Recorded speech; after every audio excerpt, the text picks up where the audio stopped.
What's up, everybody? Happy afternoon, good afternoon. This is the Afi Kingdom podcast. Have a special guest for you guys this evening. Make sure you like the video. When you come in, share the video and get ready for some boss game. Um, Let me play you guys a little song real quick so we can get into it. Featuring me, that's what I'm gonna play. So let me get into this.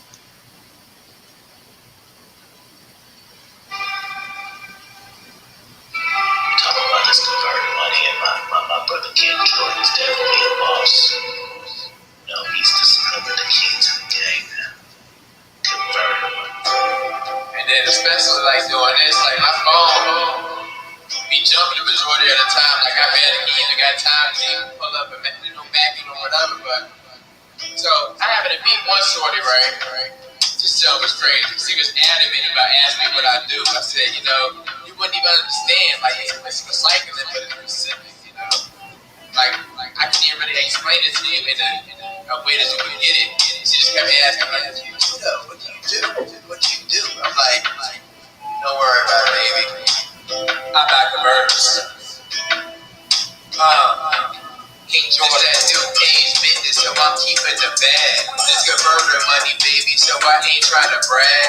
Clientele and profit, 2 words of a member. Apply all these isms, get paid by December. Hey, I'm trying to tell you there's a new way to prop. Get to the guap, see some main doors, better stop, pull over. Call the cell phone, thought I told you. Recycling, bring that thing back to the culture. Yeah, pro course, let me run with the visit. Now I'm hitting all these bands, pass it out, that's the visit. You wanna sell to someone else to waste your time at the visit. Now you wish you had your cats back, answer the listen. Oh, convert the money, convert the money. Convert the money, convert the money. Convert the money, convert the money. Now you wish you had your cash back, answer the list. So like, think you gonna ask me like, what's the average you pay? Like, what you paying on the O2? What you doing on this and doing on that? And I'm like, just call the number. I give you the number so easy, I can't compare to other buyers, you know what I'm saying? Because you can't do that. They're not on the same level, I pay pretty well, man. It's top dollar, What else can I say? And it's cash. Where we at? We don't chase, we convert her. We make her what we are. That's convertible. Hustle, being your own boss. That's convertible. Having a woman wondering what you doing that night. Is he really selling converters? That's the game. That sounds like Afi Kingdom right there on the rap song. I don't know.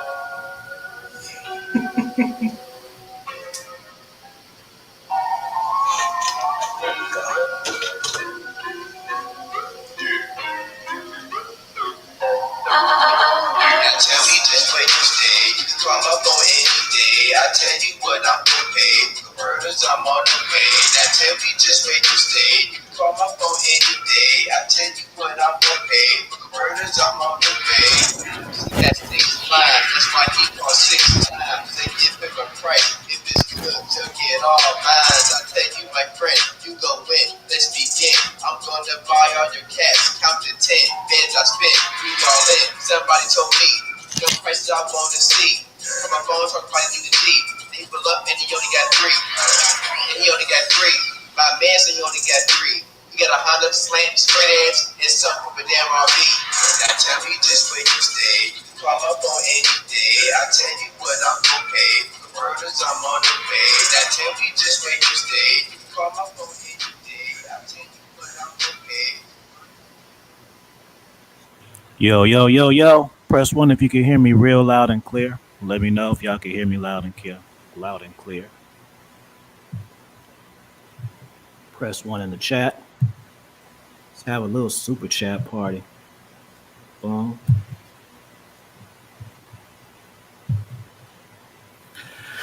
What's going on? Shout out to Blue Leroy, Breezy Bree, Iceberg, Straight G, the people coming in. This is the Afi Kingdom podcast, and I have my special guest today, a player of mine from the Bay Area, John Fitch. How you doing, brother? I'm doing good, man. I'm a little sore, but I'm feeling good. Say you're doing good, but a little sore, huh? Yes, That's all It's good good. though. So Let you know you're alive. Let you know I'd rather be sore than dead. So, in case anybody doesn't know, let the people know who you are. I'm gonna shine it on you. Tell them about who you are, what your background is, and maybe one or two gems about yourself that they don't know. So I'm gonna put it on you. Yeah, I spent the last 18 years fighting grown men in my underwear for money. I was pretty good at it. I created over that time period my own fighting system, Fitch Smash. I'm out teaching other people that now. A big part of Fitch Smash is self-defense, police, military, combatives type stuff.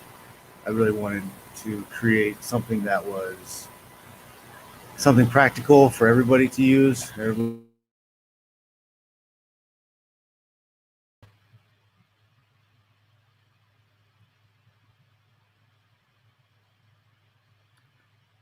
Just come back.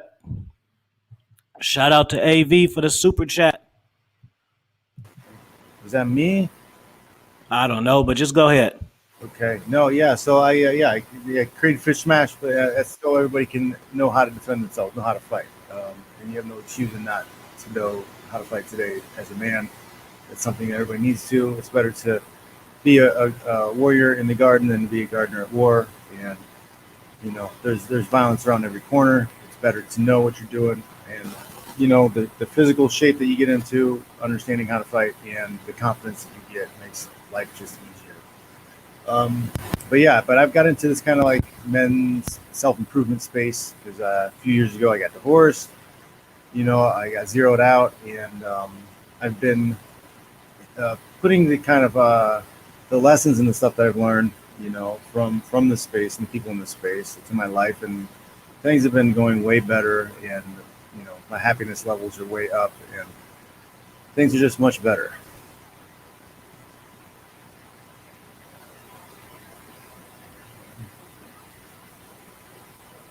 I can't hear you right now. Can you hear me? Yeah, okay, I got you now. Oh, okay. So you went through a divorce a couple of years. Can we talk about that a little bit? I'm interested because a lot of guys over here talking about they want to get married, they don't want to get married. So maybe they can learn from you. What would you tell guys about marriage? The idea of marriage sounds nice, but nowadays it's cards are stacked against you because I spent 7.5 years vetting and dating my ex, and she was a completely different person when there was a fear that she could lose me at any time, that I could walk away at any time. But as soon as we were married and she had access to half of everything, she just stopped doing it. She didn't do anything that she didn't deliver on a single thing that she said she was going to do other than give me the kids. Okay, because she was fully a independent headed woman who didn't need no man. And as soon as we got married, like all the power was in her court and everything changed. She wasn't doing anything. I trained for a world title, having to take my kids to the gym with me. Like I would have to stop in between rounds where I'm training and getting ready. I'm sparring with people. I have to stop to go change diapers. I have to stop and go take my kid to the bathroom while my ex was at home scrolling on Instagram. Then I would come home and I would need to rest, and she would cut out and disappear, and then I was left to take care of the kids again. No chance to rest, and who knows what she was doing. She's running around town.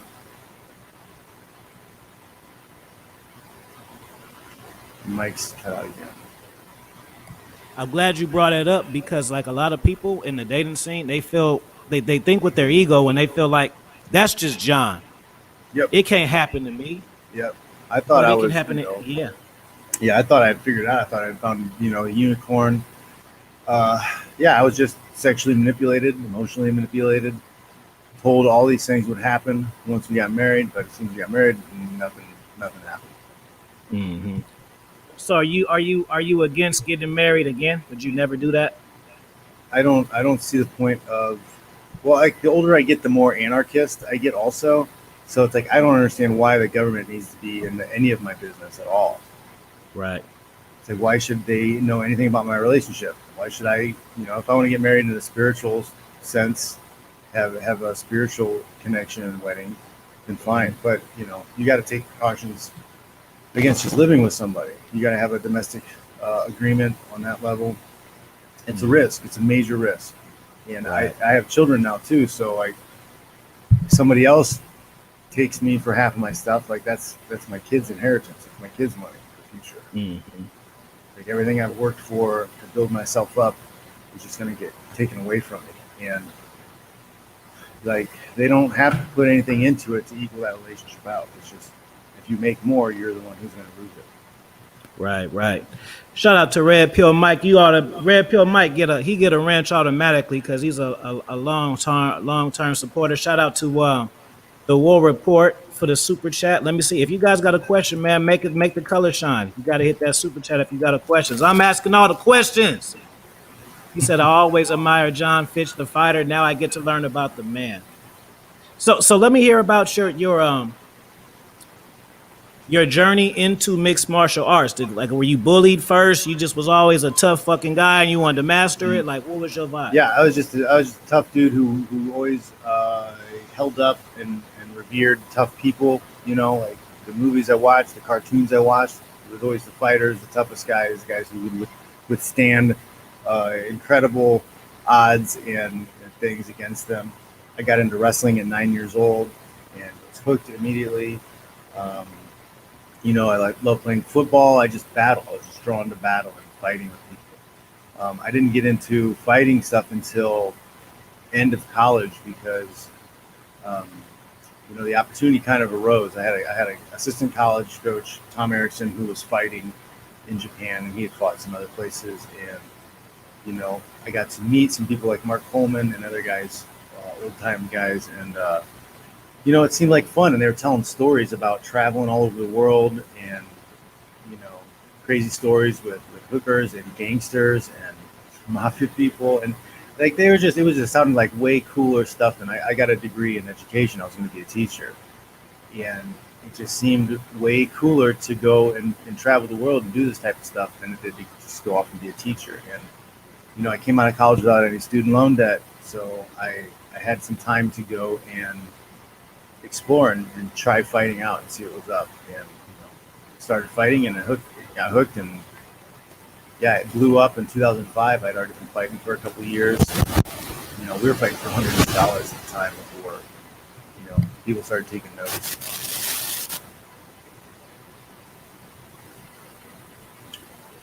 I want to get into the Thai fighting. That's what I want to do.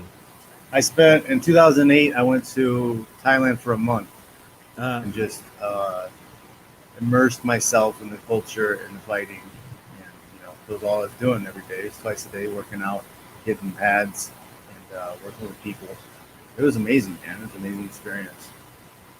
How long you think it can take? How long you think it'll take for me to take those classes to where I can start fucking people up? I'm serious. That's the thing, though, is honestly, and most people have no idea that just a little bit of knowledge goes a long way. Most people, they're like wet napkins when it comes to a fight. Really, people think they're so tough. They're not. Like, it's a limited amount of experience and training, and you could destroy 90% of the population. Like, people are not in shape. First off, they couldn't even jog for 2.5 minutes without like falling down and throwing up. You know, like, people aren't going to be able to take a punch in the face. People aren't going to be able to grapple with you. Like, grab somebody by the neck and push them around for a little bit. If you've been doing it and you're in shape, like, they're not going to be able to keep up with you. They can't do it.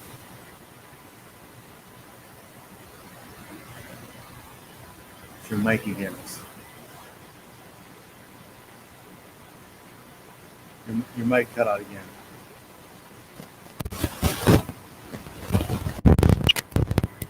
I said shout out to Lifinity for the super chat. So since you didn't say nothing, you can feel free to ask a question, brother. Shout out to Mr. O in there, RPC. I see you guys. What were the benefits of like the mindset of fighting? How does it carry over to like dating?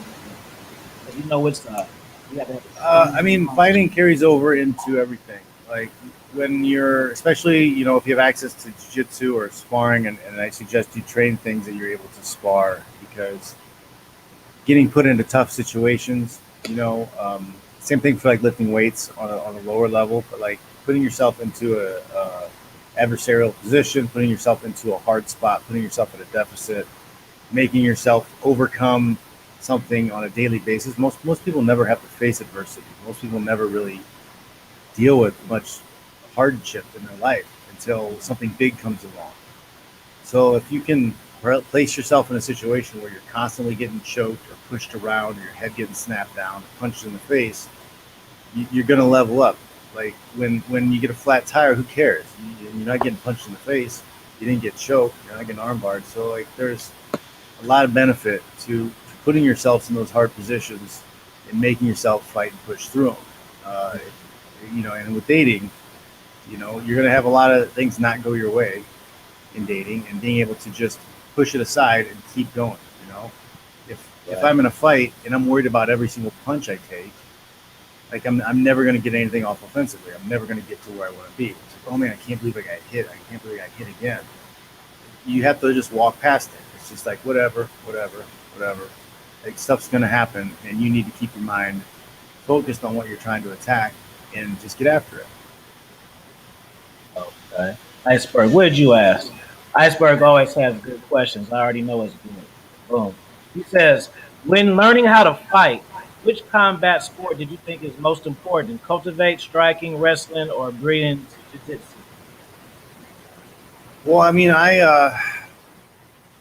wrestling is one of the most important things you can learn, quite honestly. But like I created my system, Fitch Match, so a regular person can learn everything they need to know about fighting without piecing everything together from multiple sports, right? Because you need to put your Muay Thai, boxing, wrestling, and jiu-jitsu together to be able to be competent in MMA. But MMA is still a sport, it's still sports center, and you need real fight stuff. So that's kind of why I came up with my system. But I would say if you only had one option, wrestling, because 9 times out of 10, if somebody can hit you, you can grab them. And if you can grab them, you can underhook, you can body lock, you can throw them around, and you can get away. Because self-defense or something that's happening in the street, like it's not a sport fight. You're not there to knock them out. You're not there to like finish the guy. You're there to get away safe. You're there to delay the attack as long as possible, so somebody can help you out, or you're trying to discourage them from continuing the fight, so they just want to go away. So like if a person can hit you, you can grab them and you can clinch them up. And I think wrestling is probably one of the best things. Big wrestling fan. You a wrestling fan? A regular wrestling fan? Not WWE? pro wrestling. No, I don't like pro wrestling. I got a wrestling. I like real wrestling. Like pro wrestling. When I was little, I loved it because I thought it was real. But then I got into my first wrestling practice, and I was pissed. I was like, these guys were lying to me. It's like I had all this respect for Hulk Hogan and all these guys, Jimmy Superfly. I used to have those like those rubber wrestling dolls like this. Yep. And you could like spring them and throw them around, whatever. Well, like after my like first week of wrestling, I went home and I cut the dicks. I was 9. I cut the dicks off of all of them because I was so pissed that they were liars. This is all fake. Because like none of the stuff that they did could work. I was like, they just grab you and like you can't throw them around. You can't clothesline. I was like, this is one big movie. It's just a lie. It's still kind of bitter. I found out wrestling was fake a long time ago, but I continue to watch it because I'm into psychology of it. Yeah. I like the storytelling. That's why my man Ronaldo, we always talk shit to each other because he's like, you need to get on this AEW. I'd be like, they're not good storytellers. They just do power move. It just seems fake. Like it needs to be a story told to where I believe. Like I know, but it's like if you jump off the ceiling and I land on your damn face, and then 1, 2, like no, it should be 3. You just jump from the fucking ceiling. I want the match to be over, right? But so I'm into the psychology and just guessing like. It's like I'm my own personal wrestling booker. When I watch, I think I'm the booker and shit. Like, what's going to happen? He's going to do this.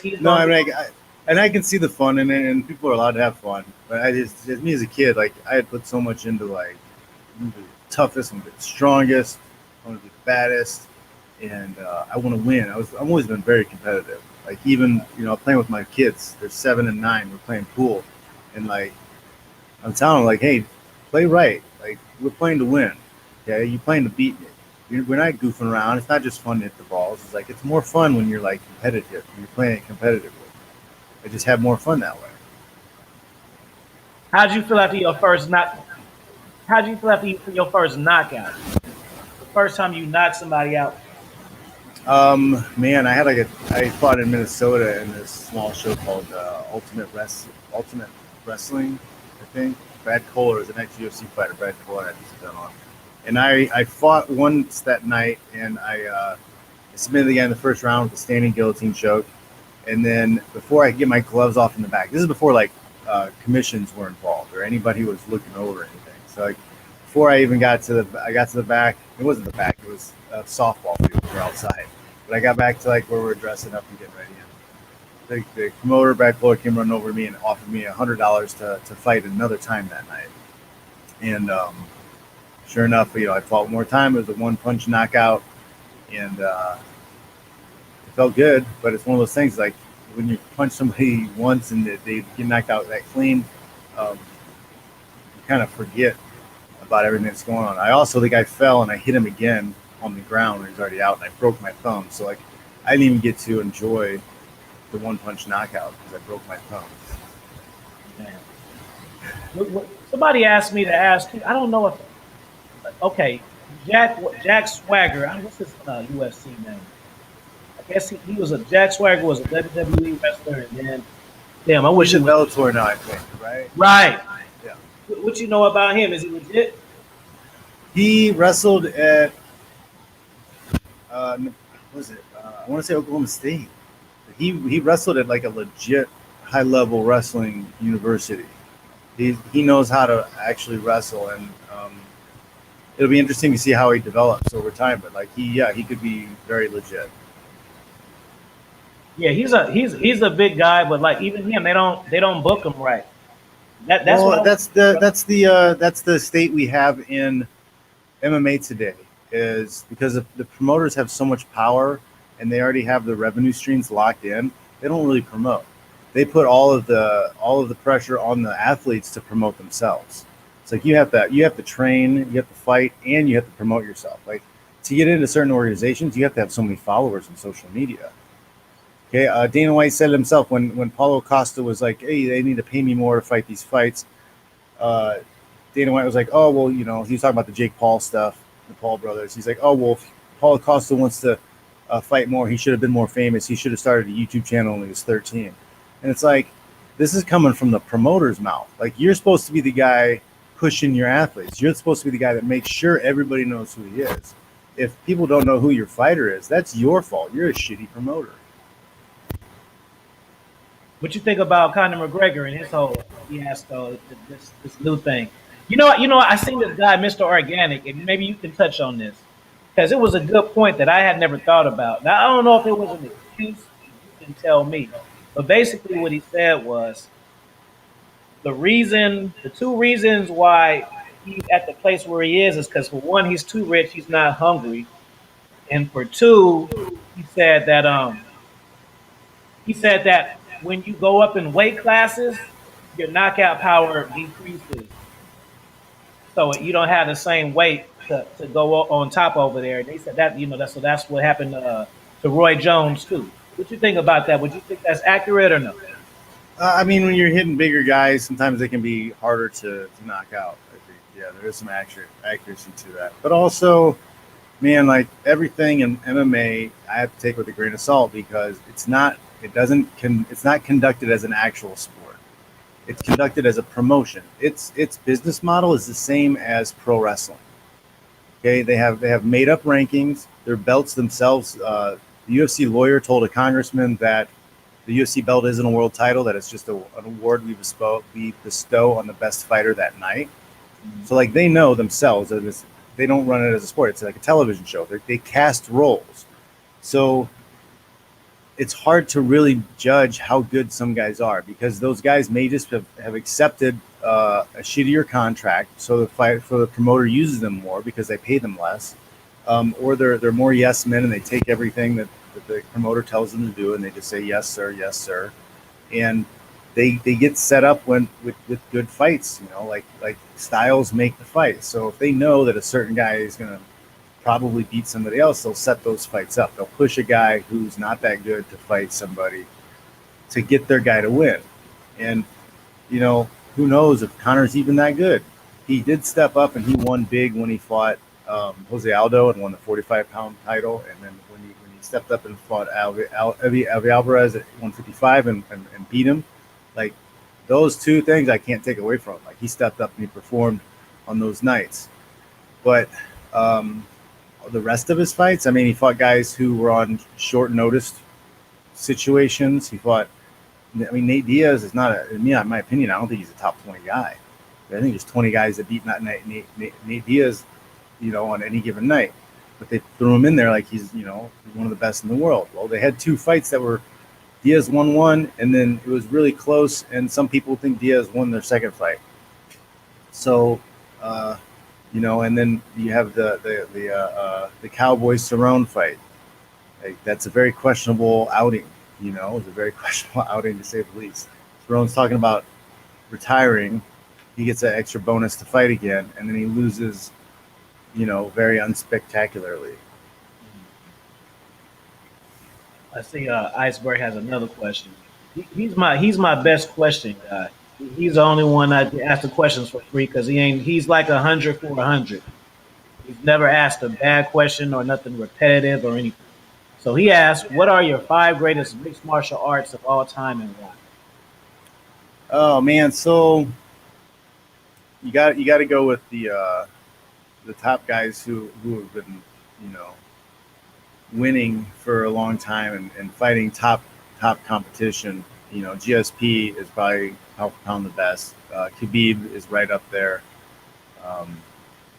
I'm a huge fan of Mark Holman. He's one of my top guys. Like there was a time when headbutts were legal, and there were no stand-ups. If you got taken down, you were down until you got up yourself or until the round ended. And somebody like Mark Coleman taking you down and you're there until you get up and he's allowed to headbutt you, it's a whole other world. Like that guy, if they wouldn't have taken that weapon away from him, like he could have been undefeated well into his 50s maybe. But yeah, so those are big guys. Man, there's so many. Fedor, of course. He used to be a badass. I used to think he looked like he can fuck you up for real. Ken was a great pro wrestler. He could sell. He knew how to get over on people. He knew how to get over. Like he really did. But as far as his skill set goes, no, you don't think so? I don't know if his skill set was on par with a lot of guys. What do you think about Brock Lesnar? Brock, again, he was NCAA champ. He wrestled for Minnesota, who's a very strong amateur wrestling school. Like he's a big freaking guy. He's a big guy, and he had less than like 10 pro fights, but he fought some big names and did fairly well. He was a skilled guy, and if he would have gotten to the sport earlier, it would have been interesting. And then he also had some stomach like issues. Yeah, I remember that. I thought it was bullshit at first, like. But then so I mean, there's things that maybe he might have done a lot better than he did, but I'm still pretty impressed with what he did. He was a UFC champ at a point, and he's done some amazing things athletically. They're calling you a legend in the chat. That's right, man. That's right. This guy right here, Bruce Leroy, he's a mixed martial arts fighter too. Mm-hmm. So if somebody named Bruce Leroy follow you, just let him accept it because he was in here listening to you. But he's a mixed martial artist. I remember a funny story with him. Yeah, I'm gonna tell the story. We were on IG Live and he was talking shit about his girlfriend, and she came on the live. You gotta be careful. Yeah, I've never seen somebody disappear so fast. He was, he was talking about the problems and shit, and then here she comes, and I said, that's probably your girl. I'm a shit talker. I said, that's probably your girlfriend right there. And then he looked, he out. That's brain control. That's brain control right there. I'll never forget that. You thought I forgot Bruce Leroy? Hell no, I ain't forget that. Matt W, what's up, brother? I ain't never gonna forget that. I don't forget everything. That's why I call myself a genius, because I am. Let's get into the females. I know they want to hear about some females. So let's talk about the beginning of your like podcast, how long you've been doing it, and then like how'd you get it on Rule Zero, and then like what are your plans for the podcast? And then over here, we hear about the ladies last, because I know y'all want it so bad. We're not gonna talk about the women first because it's the purpose first. Purpose. The only purpose. 100%. So yeah, What was so the? how Oh yeah. So in my podcast, like I actually started doing live streams. I was doing daily live streams called the Shake Break on my YouTube channel, and man, that was a couple years ago, and I did it for over a year. I did more than 100 some, almost 200 episodes of that, but like it was too much to do one every day, and so I decided to switch and do a podcast once a week. So John Fitch Knows Nothing. That's on Sunday nights at 7 p.m. on the left coast. You can check that out. Stop in, say hi. But hey, I've been doing that. I've got over 100 episodes now. I've had some great guests on. Sometimes I just fly solo because I have stuff I want to talk about, or I'll do stuff where I'm engaging with the audience. I play a little bit of ukulele in the beginning and the end because I think it's important to show people it's okay to suck at things and not be embarrassed to do things to suck at in front of people. I'm getting better though. I'm getting better. So that's the other side effect is when you're fearless about sucking at stuff, like you get better. I remember the first time I seen you on Rule Zero, I was like, is that the same fighter guy or is this another guy? Because I was thinking, why is a fighter guy on the red pill stuff? And then I remember looked you up like, oh, that is the same fucking guy. Yeah. Well, I mean, I was going through a point because like my marriage wasn't going well. I was overburdened with doing all the work. I was the only person making money. She was admittedly protesting the marriage, but like wasn't saying shit about it. And then so I was like not in a good spot. So I got depressed, and then like I started noticing that my timelines on all my social media was like really negative stuff all the time. It was like political stuff, and it was just all like, I couldn't open it up and not see negativity, right? So I decided that you are what you consume. So I started following guys like Ed Lattimore and AJ Cortez because they were doing really positive stuff. It's funny. They're talking about self improvement. They're talking about just cool things. And I was like, okay, this is cool. And then I started branching off and finding other people. And I got thrust into the divorce thing happened. I got thrust into half the dating again, and then I started kind of just looking for answers about because I'm a very analytical person as a fighter. Like if something goes wrong in a fight, I get choked or something happens. Like I gotta break things down, look at everything, and figure out what happened. Why did this happen? How can we prevent this? How can we take the things that went well and make more of those things happen? So I started breaking down the relationship and just doing research. And, I started finding things about evolutionary psychology, Jordan Peterson. That was a big help. Like one of the reasons I was depressed is because I didn't have a future self. I didn't have a goal that I was working for. Because my previous goal was to be UFC champ, but I got released from the UFC in 2013. So that goal disappeared, and everything else that was tied to that goal disappeared too for me. So I was lost. I was lost for a little while, and Peterson's not perfect. He's not my god or anything, but like. He spoke a lot of things that put me back on a track. Like I listened to a lot of his lectures. I listened to all of his lectures that he had available on YouTube on his Maps and Meaning book, and it helped me kind of create or redefine that future self and the goals I was going towards. And then those actions kind of led me into that book, The Game. I think a lot of people have read, and then once I got to the game, my mind blew because as a fighter, again, like I'm all about technique. If I can see a technique or something, a behavior that I can fold into myself, and it makes me better or makes me more efficient, like awesome. And then I started to realize that man, these guys, these pickup guys, they're doing techniques. This is practice. They're practicing techniques and they're learning systems. I was like, it's amazing. So I started, implementing stuff and researching more and just applying a lot of this stuff to my life. And things are pretty good right now. Even though I still am nowhere close to where I want to be, like things are way better. I feel way better about myself and my future than I did 5 years ago. Yeah. I love the community because see, I'm a different kind of guy. I'm the opposite of what you were. I never wanted a relationship, never wanted kids, but I didn't know why though. So it was kind of weird because everyone else was into it, and I tried to make myself get into it so I wouldn't feel normal, so I would feel normal. But I never was just into like having a girlfriend or being in love. Like I had to let myself fall in love. Mm. Like, okay, I guess I just gotta really just get into her because I want to be a normal. I want to be a normal fucking person and have me 2 kids in a fucking house and shit like everybody else say you're supposed to do. So I Yeah, I guess always wanted to have kids. That was my big thing because my family is tight and my parents are still together, and so I grew up in a situation where like all my aunts and uncles were together, and it was like an awesome life. I had an awesome childhood. yeah, I really can't complain. I can't say one negative thing about my childhood. my father, And he passed away when I was 3, so I just kind of I never really seen that. And then I grew up in Oakland. There was a lot of pimps and all this stuff. yeah, So I didn't really right. have that influence. And then I'm just a very I, I want to say selfish person, but I don't mean it in a fucked up way. I just I think there's a like way to be positively selfish.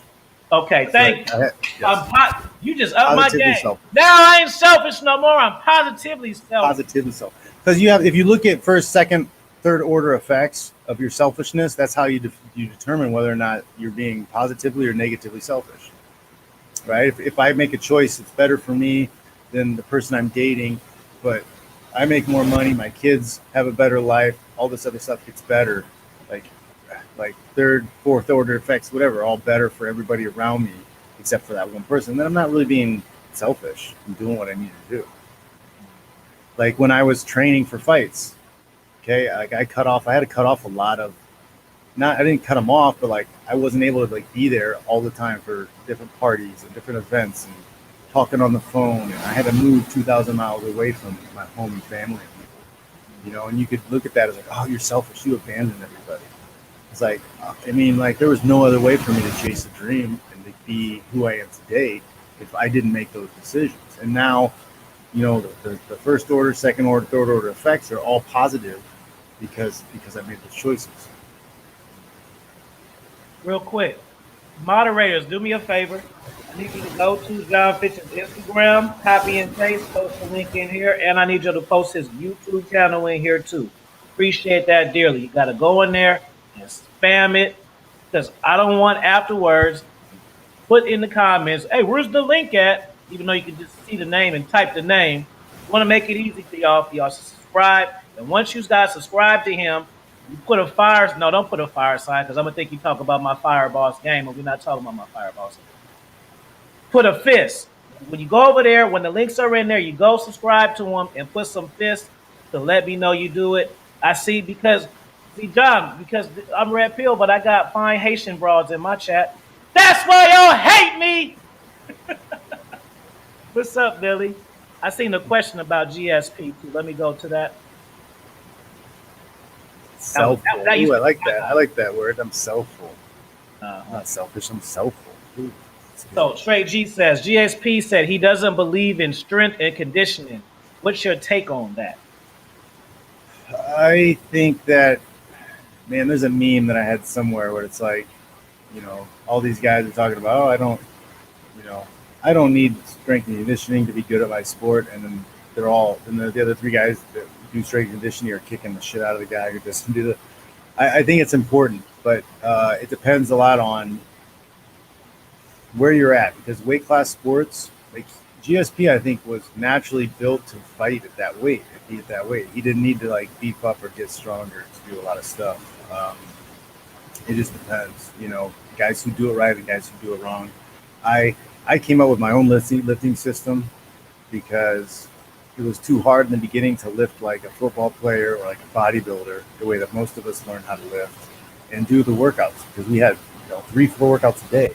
And if you're trying to lift to failure and you're doing these like max load systems, and like you're just not going to be able to do shit the rest of the day. You can't go to jiu-jitsu, you can't spar and then do your cardio at night after you've done that type of lifting where you're going to failure. So like I have my own like system that I use for that. So like I'm not tearing myself down. I don't lift to failure. I don't kill myself. But I'm consistent with my lifts. I lift 6 days a week. I don't lift more than 4 exercises at a time. Sometimes I may lift 1 or 2, depending on how I feel. But like the consistency over the years is where it's going to pay off. Watch out, bro. How do you like being a part of Rule Zero? Like me, I got my own Rule Zero thing over here with me and my friends. It's just, when I linked you would have met all my friends. But that, because I want to say, for me, it's life changing because it's just good to have a tribe where you guys are all on the same page. Because I never had that before, and like not even on the same page, in the sense that like I can disagree with you, and we're still friends. Yeah. Like like I can disagree with you, and we can argue the point. We can separate ourselves from whatever we're talking to, and we can talk about that thing, and we can look at it from every angle. We can dissect it, and we both come off better from the intersection, the conversation, and the interchange between the two of us, exchange between the two of us. Yeah. Where nowadays, a lot of people, they get emotional. They're like, I don't want to hear this stuff. You talk about facts, you talk about empirical evidence, and then people get hurt and their feelings get hurt. And like, we're not going to be friends if you get hurt over, I tell you math, 2 + 2 is 4. And you're like, that hurts my feelings. Like, we're not going to be friends.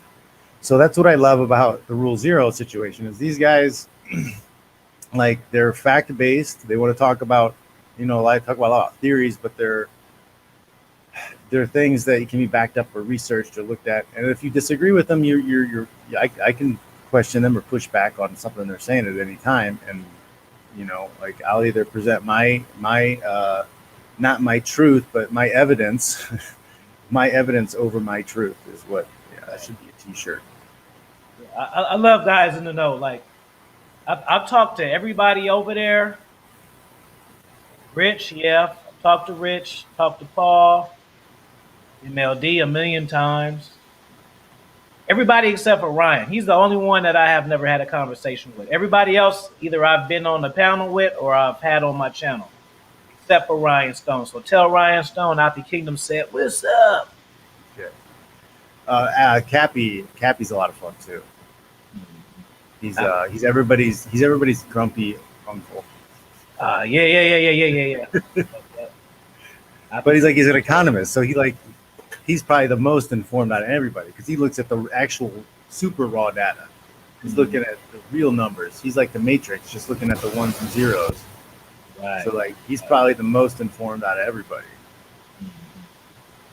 Mr. O says, oops, as soon as I clicked on it,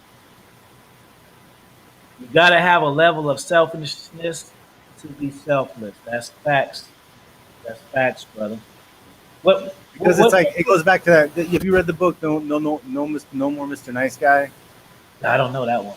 Oh, that's a great book, dude. Like most people need to read that book. Like, dudes, read that. No More Mr. Nice Guy. That's like one of the top books to start reading because we have so many like nice guy tendencies and things, but it's like you sacrifice yourself over and over and over again for no reason. And a lot of the stuff is covert contracts. And, it's like, oh, if I do these things for these people, they'll do these things for me. But it's never a spoken word. And then when those people don't deliver back, you get mad and bitter at it. Like, oh, they were supposed to do this. Well, you never had that conversation. You never made that deal. But it's a powerful book. And I was never that much of a nice guy, but I still had to put the book down from time to time. I was like, ugh, that sounds like something I would have done or did. What would you say your favorite book is?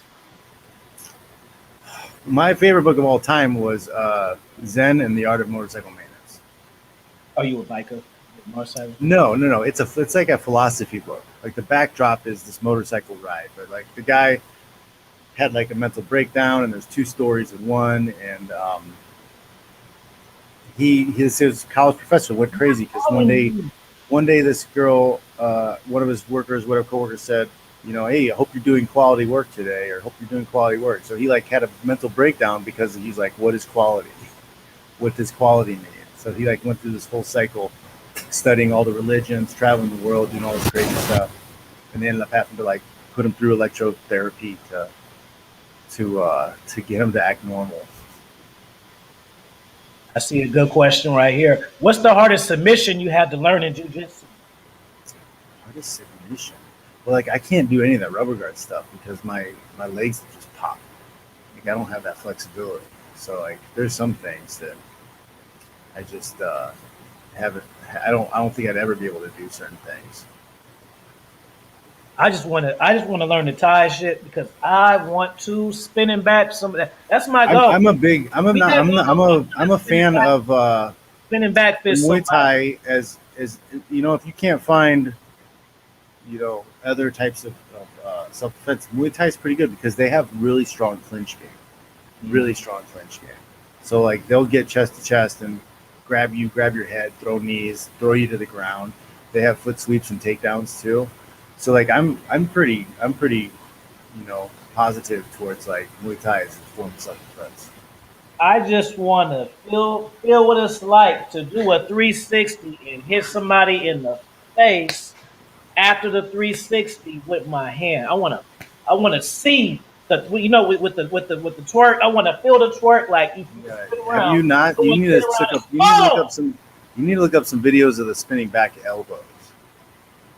And those things. It's like you'll see the sweat. It's like somebody got shot with a shotgun. Like the sweat that flies off of some of these guys' heads. There's some Instagram accounts that I follow that show a lot of knockouts and vicious, brutal knockouts. And there was one in the last couple of days that kind of shook me because it was really violent spinning back elbow. Guys had even elbow pads on. Like it was wild. I've been on that soul. Blood sport. When I seen that, I was like, I want to learn how to do that. I didn't know. Those were the movies that I watched. You know, Bloodsport, this shit was tight. Kickboxer. Yeah. That guy that you're imitating, he was actually a pretty good professional Muay Thai fighter. Yeah, he was like the real deal guy. Can't remember his name, but yeah, he was a Westerner that had success over in the stadiums. Mr. O says, have you ever heard Outwit the Devil? That's one of my favorite books right there by Napoleon Hill.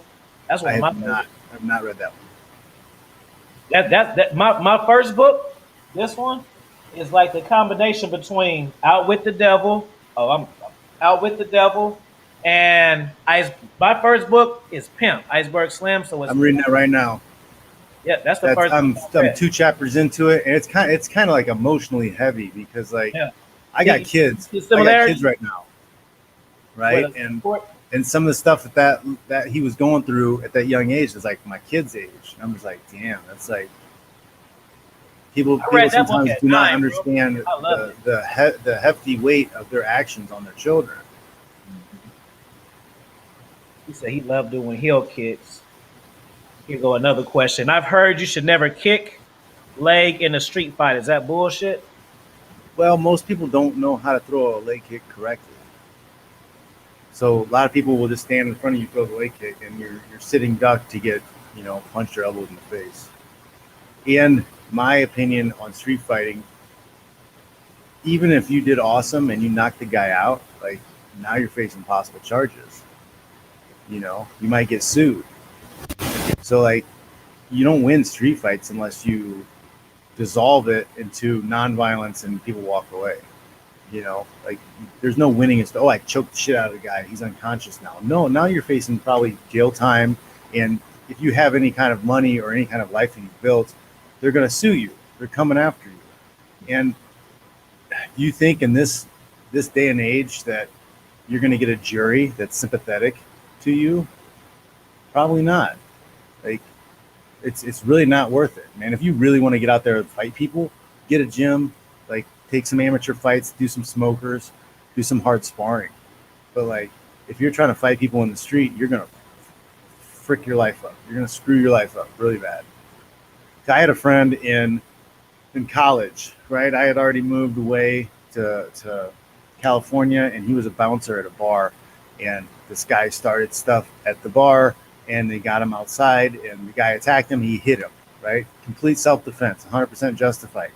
But because the guy he hit lost consciousness, it was a felony, right? And the only way to get that taken off his record and not go to jail was he had to join the military.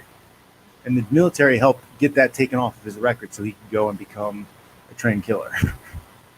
Right? So like you're talking, you know, it's not today in today's climate environment, it's really not smart to throw hands or kick or strike or really get involved in anything in the street unless it's absolutely you have zero choice. It's not worth your time. It's really not. Like getting in a fight on the street is like messing with, you know, a girl who's a BPD. You know, yeah, it's fun. You get that excitement, that rush of the fight, but like it's only gonna take years off your life and make you a little bit more miserable.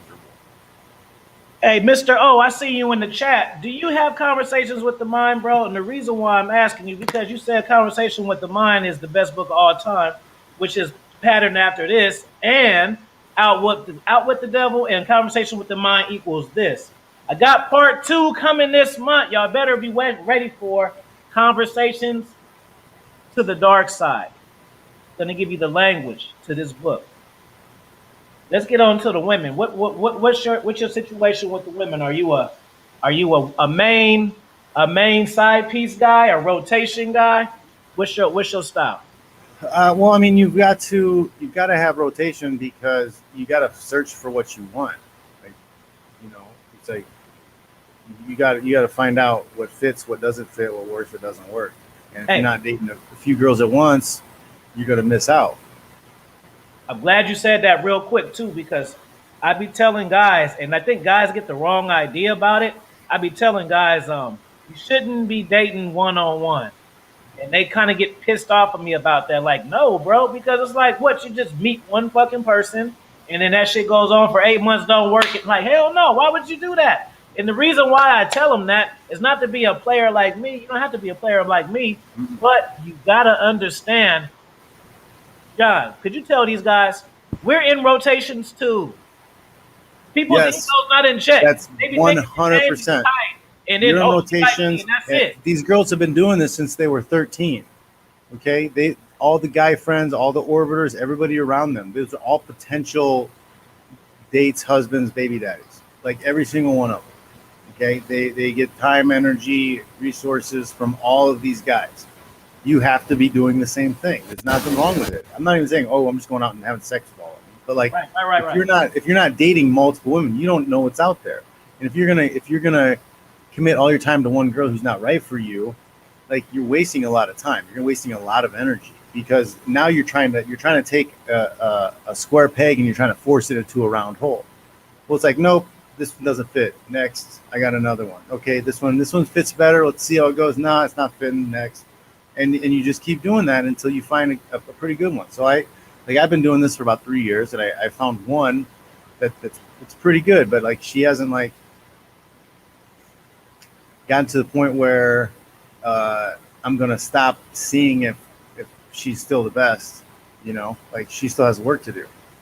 So like I'm gonna check other girls out because I might find somebody who's better because that's what they do. Like, you know, like when my ex divorced me, she wasn't single. She went for me right into somebody else. She already had somebody as a backup. That's facts, man. I mean, it's crazy. Like me, like I know one of the Bruce Leroy with the $20 super chat. He says he appreciate this interview, much respect. I know you appreciate it because it's fire, boss, gang, charisma, chemistry, and energy. You have to. So appreciate that, man. Appreciate the super chat. Yeah. So I used to bounce parties. My one of my buddies is a stripper. You ever want to get red pill in a week? Just go to bachelorette parties for Yep. like a month, bro. Dude, You will like, not. It'll take the taste out, bro. Cause look, well, like I used to be a little blue pilled, so I would think like, oh, that's just the broken girl. Oh, that's just the bad one. No, it's all of them. Like, because it wasn't strip clubs, but it was.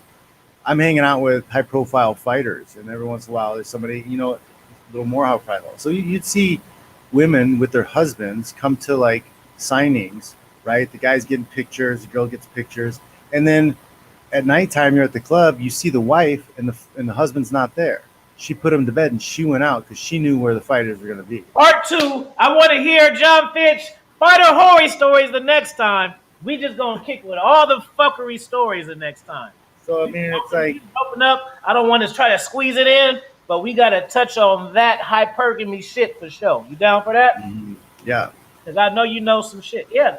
So because that's what it taught me too. Because like I always teach cats, I don't give a fuck how much game you have, how many rotation you have, how many bodies you have, how just game tight you are. If you've never been the other man, you don't know women.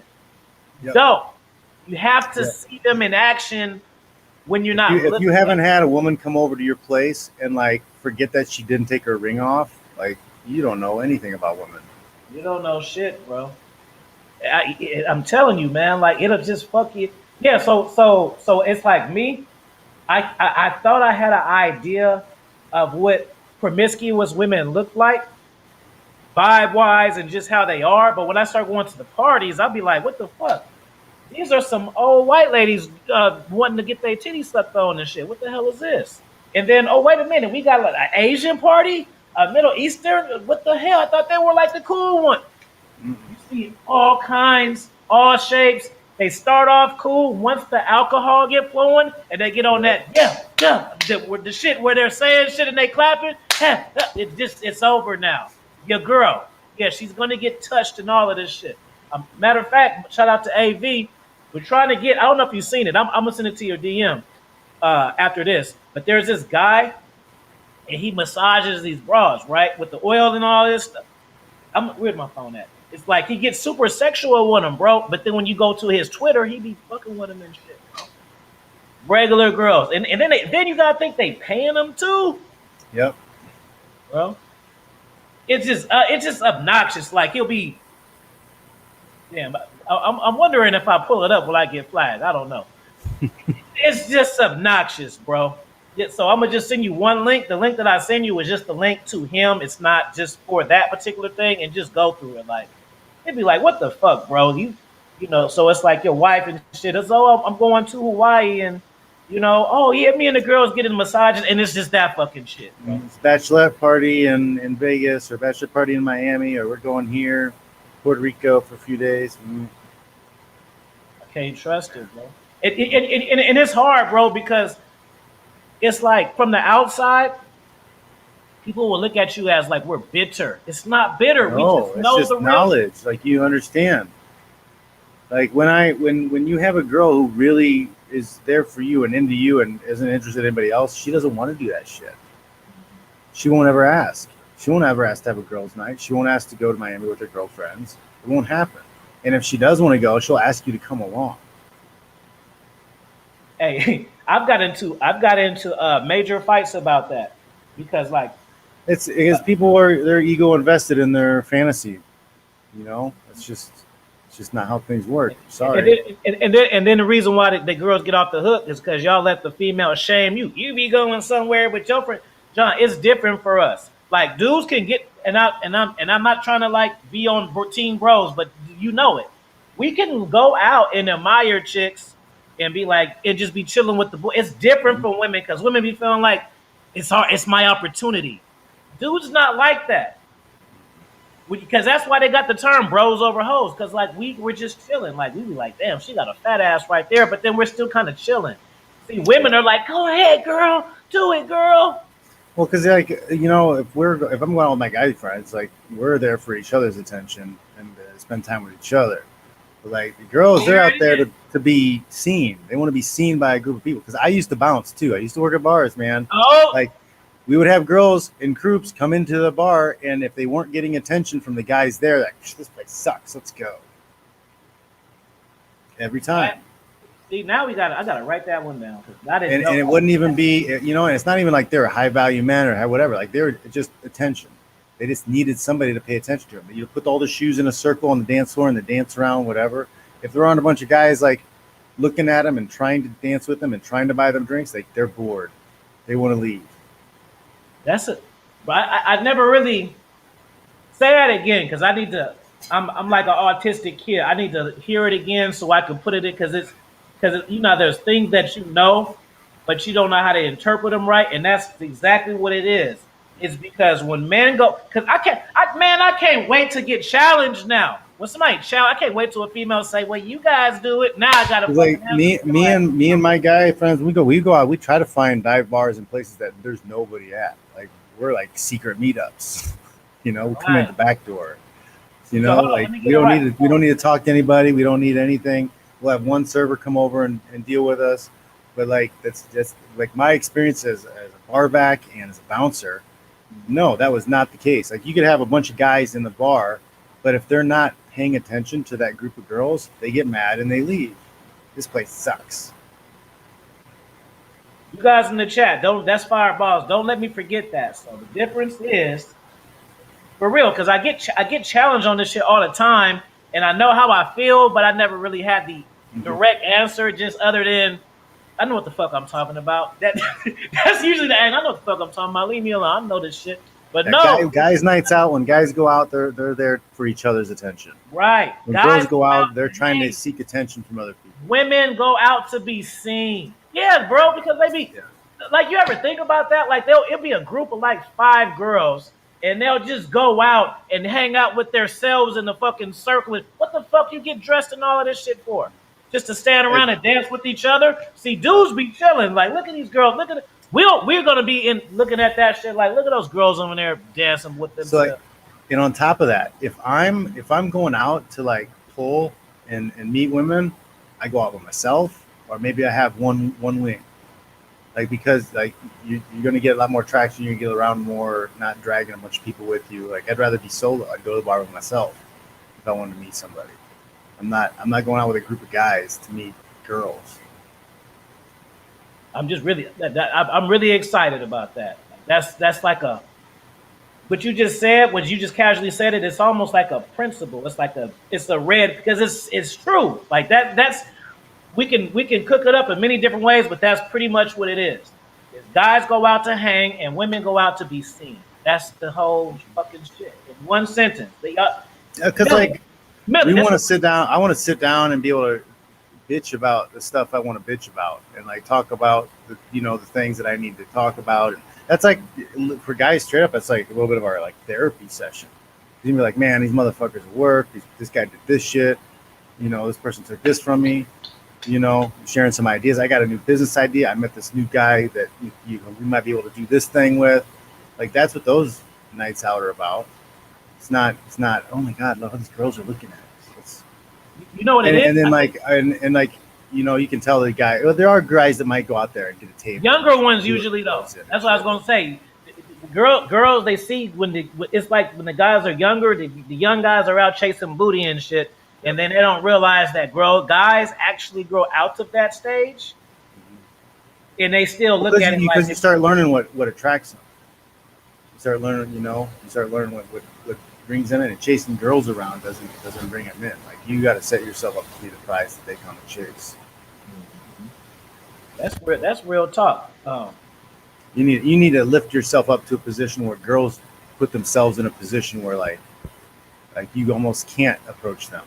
They're like falling in front of you, or they're like in your space. You have to ask them to move. Like there's no way you cannot engage with them. That's usually what happens. Like I've seen it, with fighters back in the day. People at a table, after an event, guys, a lot of bars and clubs would give us a table and some bottles. You'd see these sneaky bitches. They would sit with their back to the booth, and then they'd straddle the booth, and then both legs are in the booth, and they're sitting in the booth and pouring a drink. Like. That's another thing. Social media kind of killed the game, bro, because it made everybody so thirsty. I remember one particular time I was in Atlanta, and I had smoked some weed, so I was really like technical looking at shit, right? And I was in the Sure. VIP shit, and I was just looking, and I was like, I remember just doing the panoramic like this, and I'm like, every fucking female in here is just looking at her phone. Like either they're taking pictures or they're back then the snap was like really, really pumping. I'm like, oh, these bitches is just all they're doing. It's like they're not even like having fun for real. It's like they're just doing it for TV. Like they're on Snap, and then a lot of these chicks don't even. Another But thing, yeah, because a lot of so these chicks yeah, don't even be in VIP. we're old Don't enough. be in VIP. We're old enough to come from a time when like the attention was within the bar. So I mean, my buddy Mo, he worked at a famous bar in Lafayette where Purdue University is, and he was talking about before social media, before that stuff. It's like girls would get naked, be on the bar. There'd be like all kinds of crazy stuff going on in the bar. But like when social media popped up, that stuff never happened anymore. But they were like taking pictures to get attention, from social media. But like when the attention at the bar was the thing, you saw, that's the girls gone wild, like beads showing their boobs and all that stuff. Like that was such a huge thing back in the day because that was the attention. But now they get the attention from the social media. I'm glad I'm old enough to experience both. Because it's like, man, this Instagram. I mean, it's good and it's bad. Like it's actually, you know what? I put it like this. I told my big bro, shout out to you, big bro, if you hear this on the playback. Be a content creator, right? And this was yesterday, and he told me that oh yeah, I put it, the Facebook in a relationship. I said, bro, don't do that fucking shit, bro. Do not do it. I know it sounds like a good gesture, like, oh yeah, and it's like, oh baby, you told everybody. It puts too many people in your shit. Dude, when I had a girlfriend, not a girlfriend, well, yeah, when I had a girlfriend, I swear every fucking chick I had sex with was trying to talk to me.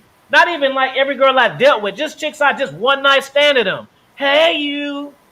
All this fucking shit just for no reason. Like I've been single for like 8 months. Now I get a girlfriend for 2 weeks. Here y'all bitches come popping up and shit. But I was telling him, bro, like just enjoy your girl, bro, because once you make it public, it's gonna turn into a thing, and you're a public figure. It's not the move. Because if you've got a girl, you've already been pre-selected. That raises your stock. So like I because I was an athlete and I had to work out a lot. I got the ring tattoo for the wedding band because I was tired of taking shit off and on. My knuckles getting swollen up, so I got the tattoo there. Like I was going through the divorce, I was like, man, I need to cover it up, or I need to remove it. But then I started noticing like I get a lot of attention. I see girls see my ring and like they want to talk to me about it. Like it's now like more of a charm to get girls to talk to me than it is a deterrent. So like I think I'm just gonna leave it. Hey, you want to hear a funny ass story, bro? You want to hear a funny story about some social media shit? Put story time in the chat if y'all want me to tell you this story. I like Bro, haven't seen you in a while. Oh, okay. Put a story time in the chat. I got a funny story about the social media shit too, because I tell a part of the story. I remember I had a girl. She used to beg. Post me. I was like, nah, bro, I ain't doing that shit. So what I did, I don't even take pictures anymore, really. bro. So what I did, it started off as a gag because and this is the main thing that you guys don't do. You're not learning from your environments. You're just living in your fucking bubble. So I remember I was chilling with her, and she's like, "Oh, babe," and she's showing me these couples Instagrams and shit. So so I'm just watching her. She don't know I'm watching her. She's really getting into this shit. So I'm like, man, this is really like. So I fucking created some shit for me and her only, right? And I had like exes. I had like 5 of my exes on there, and like 5 of my friends. So we had like 10 followers, and they were like super gas our shit. She would just do anything I want, bro, and I'd be like, God damn, the fucking power of validation. Like the thing is, it was rigged. It was a rigged fight. Because I rigged this whole shit. All the bitches on there I had already fucked. and I'm just cool with. And then I got some of my and then we would take a picture. So it's like basically it was a private Instagram that was probably like 30 followers max. And bro, she didn't care. Like if I post some shit with me and her, she'd be like, oh, babe, did you see the comments? And I'll be thinking to myself, oh no, what are the comments? Even though I didn't say like, yeah, go on there. Hey, go in there. Hey, go in there. Oh yeah, I'll post some shit. Hey, we said we look good together. You understand? Okay, we got you. And then they'll do it. Babe, look what your friend said. And she getting all excited. I didn't fuck this bitch before. She didn't even know. And I would just be like, the power. Because we only had like 30 followers over there. And the validation that she got from people as us a couple was mind blowing. Like, so I could just be posted up. Like, I want some fire ass dome tonight.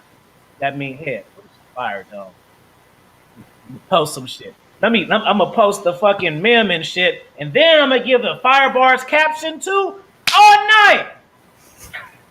Just some screenshot, and then oh the stars, because I'm a writer, so I can really get into poetry and all that fucking shit. Oh, this is like this and this and this. With my caption with the shit meme combo head all night, and I just be like, bro, this is so fun. It's so easy. This is like fucking bullshit. I don't believe I can just do this shit.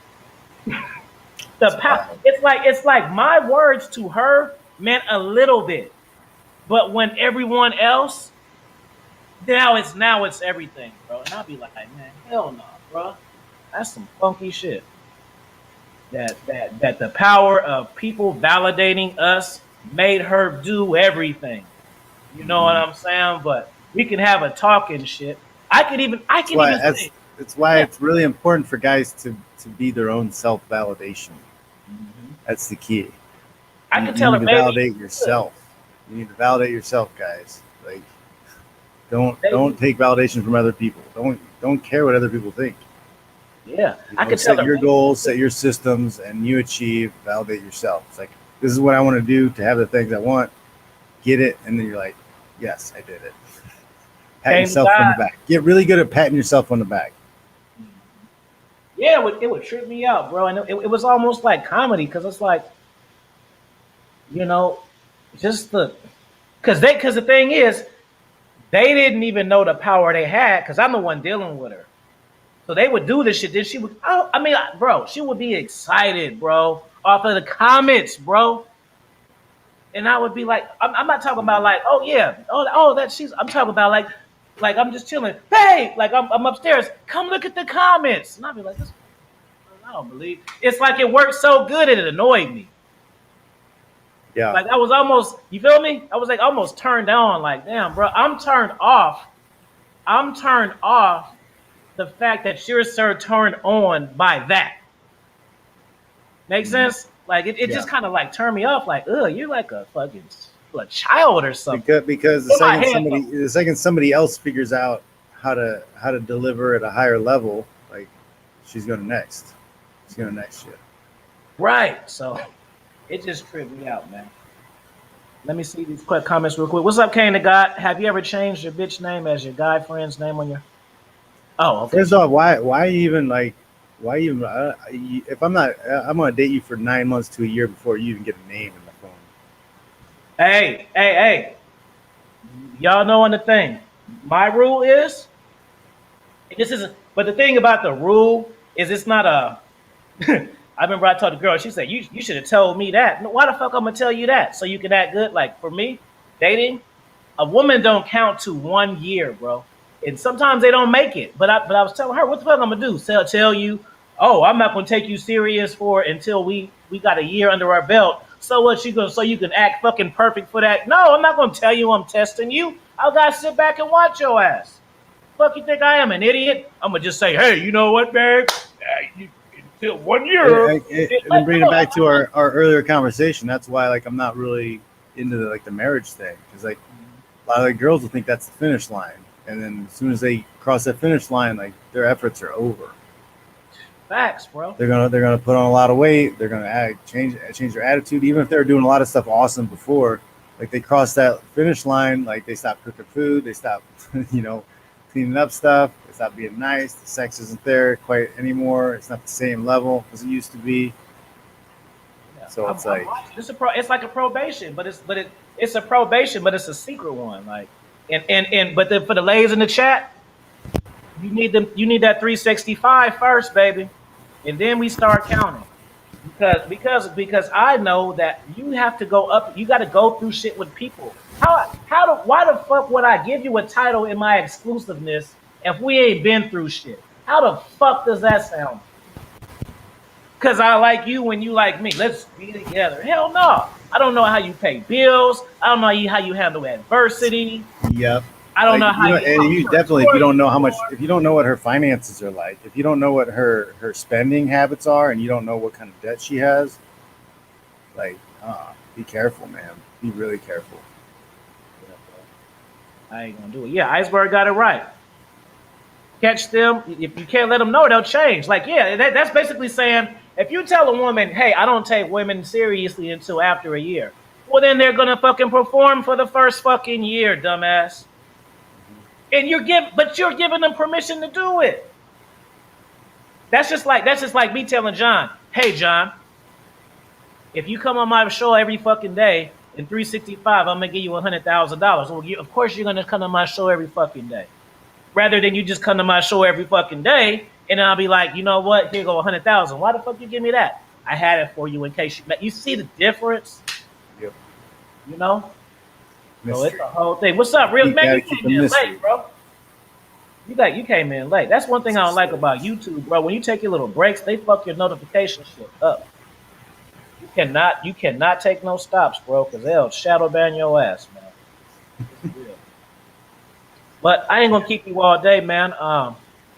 Appreciate your time, chopping it up. Good talk, though. We'll have to do this again sometime. Yeah, just to getting to know each other better. And here go Iceberg. I'm gonna do the Iceberg is ending the show with the last question, just because it's you. What's the worst kick you can get hit with? I heard calf kicks are the worst.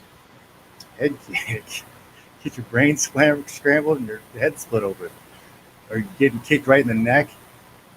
That's not fun. But calf kicks, they can suck because the way that you check a calf kick is a little bit different than the way you check a leg a kick to the thigh. You know, the low leg kick.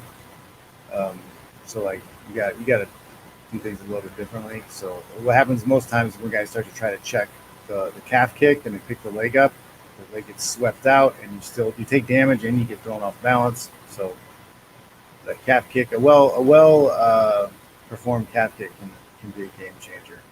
Plus you're at range, man. Like somebody asked you earlier about kicking in a street fight. Well, like if you can keep range and calf kick in a street fight, like that could actually be a very beneficial thing to do. But like you got to have the technique to do it correctly, because you can stay at pretty good far range and you can mess up their balance. You can knock them down, and like a lot of times when you put a person on the ground, like it takes a lot of fight out of them. Like you watch any of them street fights that pop up on social media feeds. Like a lot of times when people hit the ground, a lot of times they get back up with a little bit of a mind change. I got this one last question. Hold on real quick too. Millie will stay to pass this up. Millie, you can be my girlfriend. You know why? Because I know you for like 2 years. But let me tell you, Millie, see, me and you would have to have a brother-sister open situation, because I didn't see you talk shit about people on the internet, and my ego won't let me convince that you won't do it to me. So knowing that, you have to be on the team, and then I'll let you have your team. So you can be my girlfriend, Millie. It been 2 years. See, I knew Millie like 2 years. I knew her for. Damn, time go by. I knew you 2 years. So yeah, you could be my girlfriend, but we had to keep that open, because if I hear you talking about me on somebody's YouTube channel, I'm gonna come to your house and fucking kill your ass. My new rule is I'm the baddest. You can't talk all the shit. No, I gotta come fuck you up now, just because you think you that bold to do it. So that's my new rule with the girlfriend or relationship is like she has to meet my other girls and be cool with them first. Yep. So Millie, you ruined that. You see now you can be my girlfriend, but it has to be open. And that's because I've seen you talk shit about people and my ego.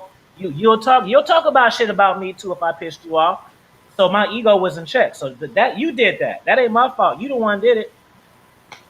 But here go Trav's question. Do MMA champions have women all blah, blah, blah.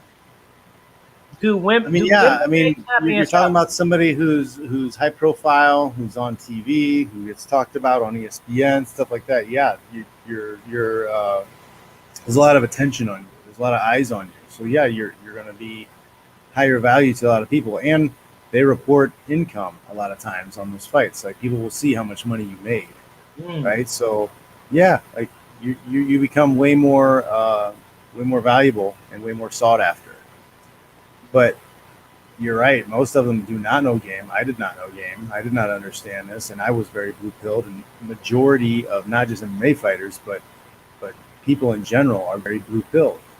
I think as time moves on, more and more people are becoming kind of awakened because you have Fresh and Fit, Kevin Samuels, Zero, and even 21 Convention, and those guys. Like more people are talking about this. Some people are more purple pill, but guys are becoming more awake and more aware of what's going on. Look at her. She trying to campaign her thought. I don't talk shit on my people. I talk people who was fucking with me. They was talking trash. Yep, that's your narrative. Of course you're gonna say that. What you gonna say? Yeah, I'm gonna talk shit about those guys. Your ass is next if you fuck me over. You would never tell me that. Of course you're gonna say, oh, that was just them, not you, Afi. I would never talk about you. Yeah, the fuck you. If I pumped and dumped you, I wouldn't pump and dump you. But let's say I did. Man, you'll be talking about Afi ain't shit this whole on Instagram. Let's try it and find out. I'm gonna do some fake shit just to see if I hear it out on the internet. Oh, okay. These are the last questions right here. They always do that. They always want to ask hella shit. When I need it. This is what I need to do. I keep telling myself I need to say I'm about to end this shit 45 minutes before, and then the questions come because it never fucking fails, bro. Every time I say I'm gonna wrap it up, they gotta rush and get them in. Like, see that the reason why they lucky is because I don't have to go to work and shit like I usually do. So that's they taking advantage of me, John. Because when I do the Norris shows, they know I got the 1 hour and I got to get on Zoom. Taking advantage. You guys taking advantage. I see he's saying here. After I smash 100, I got to throw a big house party and invite them all. No, because like I don't keep around like the ones that I don't think are top quality. Like I've only met 2 that were really top quality in the past, few years. Right, but like, yeah, I'm not gonna, if I throw out some equipment or some stuff that wasn't right for me, like I'm not gonna keep it around. I'm not gonna store it. I'm not gonna pay for storage. It's all good, Melly. You good with me? Fire live stream. It's always fire. It's gonna be fire. Oh, so one thing too, you guys, because you know what I don't like. You know what I don't like, John. And it's weird to me, but I guess I had to figure out that everybody don't think like me. Like it seems like it's weird to me that people love the shit out of your YouTube, but don't even follow you on Instagram. Or there's people who follow my Instagram, they don't even it doesn't automatically. Yeah, that's a phenomenon I've read about like years ago. Like people a lot of times they don't cross over platforms. Some people are only on one thing, and they don't do this or they don't do that. Like some people are only on Facebook, some people are only on Instagram, some people only do Snap. Yeah, bro. I think the younger generation, I think the Generation Z is kind of on a lot more platforms, but like a lot of people, and it's a lot, man. It's a lot. I don't really do Snap because it's too much, man. I already got Instagram, Twitter, and YouTube, and then I got this Rockfin thing, which is like a YouTube competitor, and like I'm already busy, man. I don't have time for Facebook. I have automatic stuff posted on Facebook, but I don't engage. I don't have time for that. I don't have time to like do stories on TikTok and all that stuff. Like, that I got Instagram followers who think I'm just a funny meme guy. Even though it says the Afi Kingdom podcast, like I love your fucking memes. It pissed me off. I love your fucking memes. You should make videos. But the thing is, you can take these videos, download them, and then upload them to your IG. I do be doing that. That's how come it be weird. Like and they're still not watching it. They just see the shit that they notice. They only notice red pill. That's why I got 3 Instagrams, because I don't want to post red pill shit all the time. Sometimes I want to just post my dog and the food that I'm eating and shit. You know, I'm still a regular person at the end of the day. But so I'm gonna say my last words, and I'm gonna leave it to you. You guys, make sure you go to Amazon. You guys put my Amazon. What was that? Put the Amazon link in the chat. Follow my author page. I got 2 books coming for you this month. My autobiography, kind of Tales from the Underworld, The Life and Times of King Feet, and then we got Conversations with the Mind. This was the show of power. This taught you power. The next one is going to teach you the language, and then the third trilogy, Conversation with the Souls. You're not even ready for that one. I'm using the Snake Man from Conan the Barbarian on that one, because you know I'm taking major souls on that bitch. Yeah, John, this guy is witty and has swag. Nice. And he's good looking too. I'm a whole cheat code. Last words, brother. Oh yeah, and follow me on Instagram, because I'm going live at 6. It's gonna be fire. Man versus women. I'm really active on Twitter, johnfish.net. You know, you can reach out there for a lot of stuff. Check me out. I'm doing stuff all the time. It's good talking to you. Good. Well, appreciate you guys for tuning in. Make sure you drop your comments in the chat if you have questions or whatever. Make sure you follow John Fitch on Instagram, and make sure you stop fucking with me, because now I got an MMA partner. I already got hands. He can teach me. Don't y'all know he live in the same area as I do? We're like only 45 minutes away. So you motherfuckers keep talking shit. And because now I can learn all this fucking shit. Now it's over for you trolls. Now keep testing me. John gonna teach me the spinning back fist, the tiger knee, and the rear naked choke the right way, not the ghetto way that I do it. Y'all fucked up now. I done met a MMA. Anyways, I see y'all at 6, and if y'all not on Instagram, I'll see y'all tomorrow. Peace, y'all.